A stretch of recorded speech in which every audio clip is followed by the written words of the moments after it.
The media greatly influences society. They inform people about what is happening.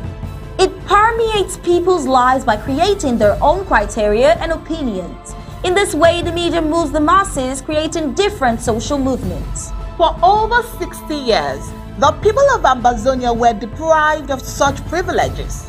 The privilege to enhance their own criteria and opinion. They have suffered cultural genocide for 6 long decades, but not in this age and not with Undaunted ABC Amba News on board. You must understand that wars are fought and won in the media. The speed of the revolution on Ambazonia's quest for freedom cannot be explained without highlighting the diligent use of the media. Franco-Cameroon colonizers, among other strategic moves, weaponized the media against Ambazonia for so long, and they continue to do so even today. The question would be, how much do the oppressed people of Ambazonia need to counter the media rage? Indeed, how much more is required to stop the genocide?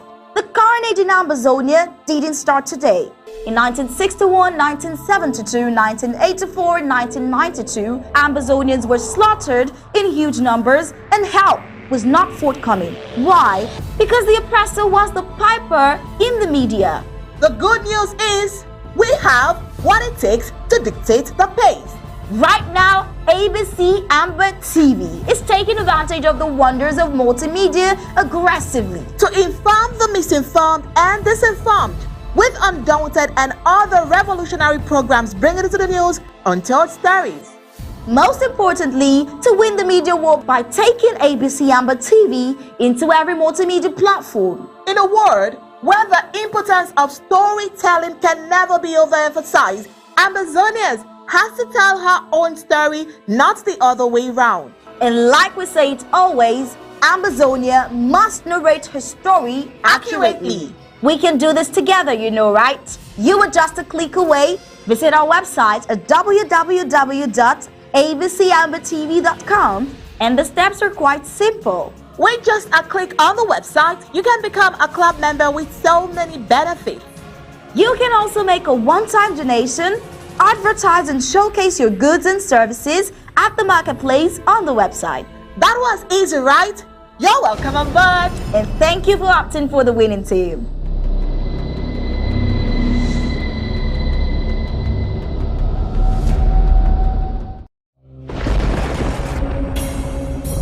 The number one most important thing for every Ambazonian to do right now is to draft. Draft and draft and draft. People of Ambazonia, draft.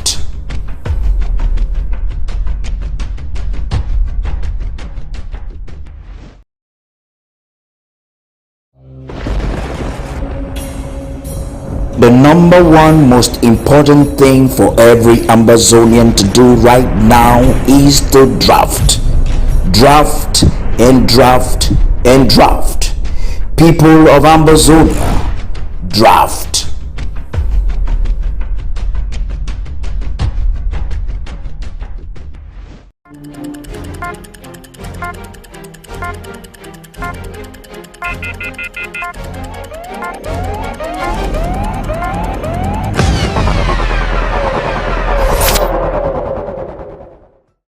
Of self-defense, from effective personal self-defense to legitimate Ambazonia community protection programs, to stop the wanton destruction of lives and our property in Ambazonia. We are therefore going to work to accredit and embrace all self-defense and security groups that will endorse our IG rules of engagement. I will be reaching out to all in the days ahead.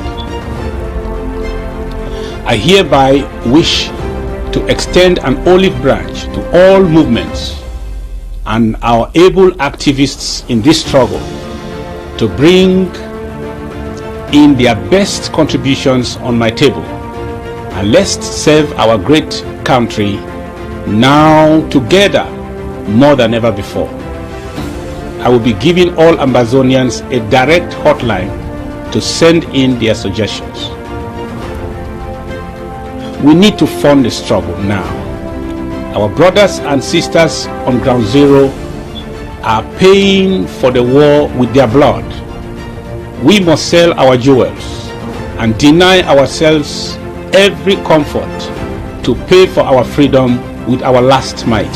Fellow Ambazonians, I have convened the National Security Advisory Council for the first time in the month of March. This convocation shall bring together all principal actors to strategize and build a suitable platform to organize and strengthen our community's resolve to defend the only place we call home and our millions of desperate lives on ground zero.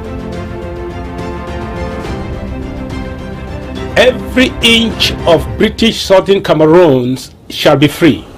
Be it known that we have secured the participation of all major self-defense groups. The interim government aims at providing leadership, not ownership, of our laudable self-defense initiatives. This joint platform will equally ensure good organization, coordination, and efficiency in this very vital domain of our struggle, self-defense. We will soon form a formidable joint defense unit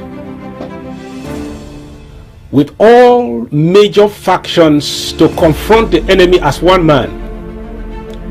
In reply to their many genocidal assaults against our peace-loving people of Ambazonia, we have decided to match French Cameroon's terrorists pound for pound in record time.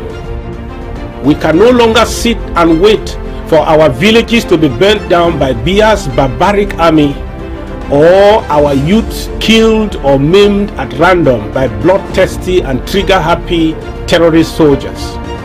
We now need the best skills, the best brains, the best capabilities, and our best fight to get us all to Buea as soon as possible.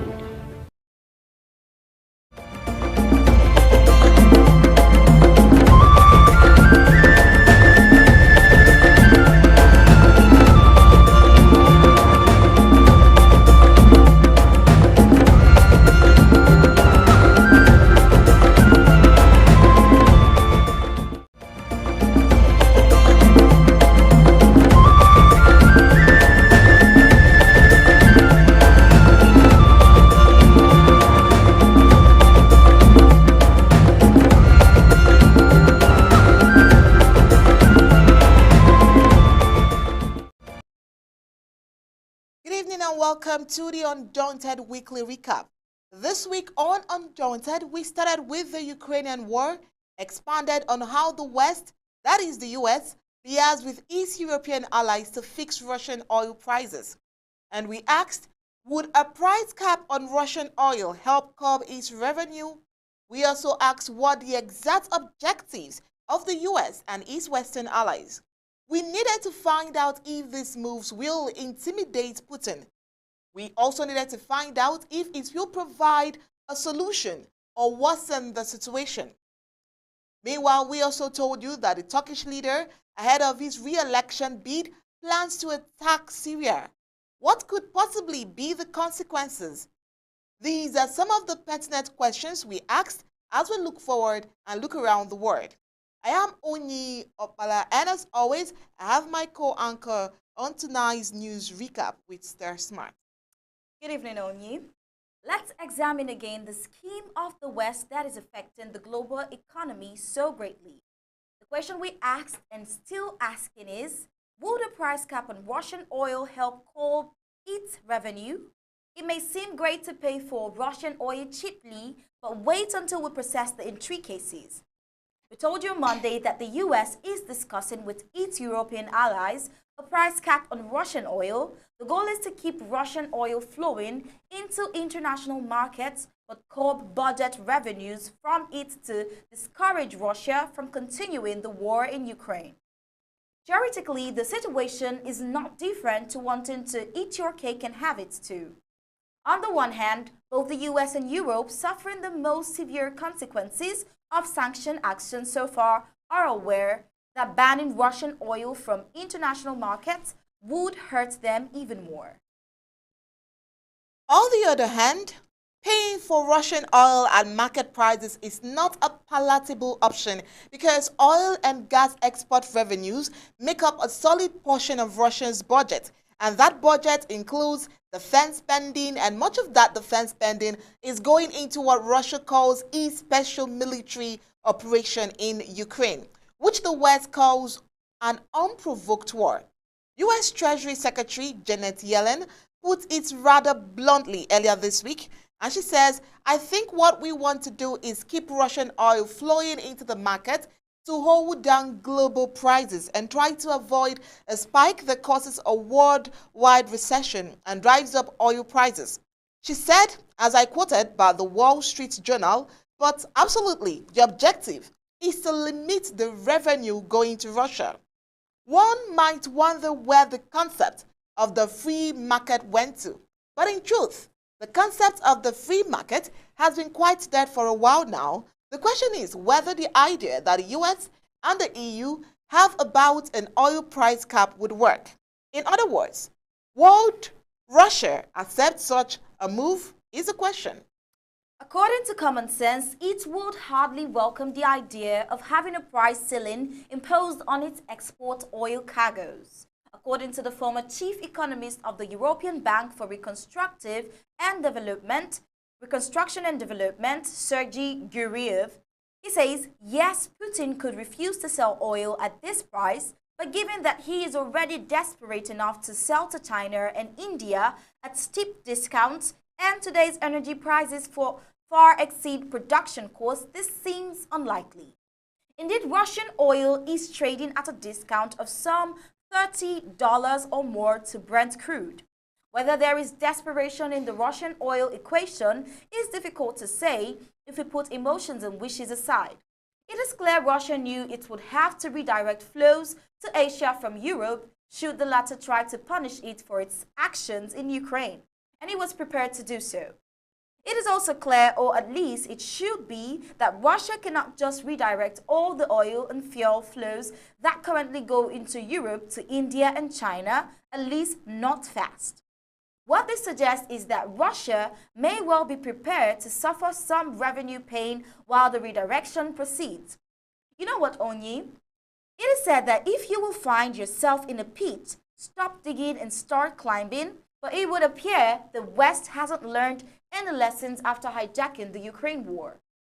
Okay, that's it for oil market impositions and manipulations. Though the Ukraine war wasn't provoked by oil, we now have a twist hovering around fuel prices. Before you take a deep breath, let's hasten to tell you this.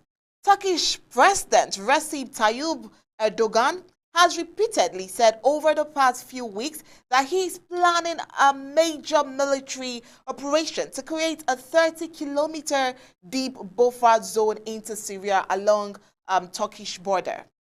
It is important to note that the SDF will turn to Assad if Turkey attacks in Syria. Reports state that Russia and Syrian government forces have bolstered their presence in northern Syria. As the war spark allies reinforces, we may not only suffer the economic brink, we may just be on the fast track of a third world war. Gabelesin expanded on this report. Gabelesin has more on this. The United States-backed Syrian Democratic Forces have said that they will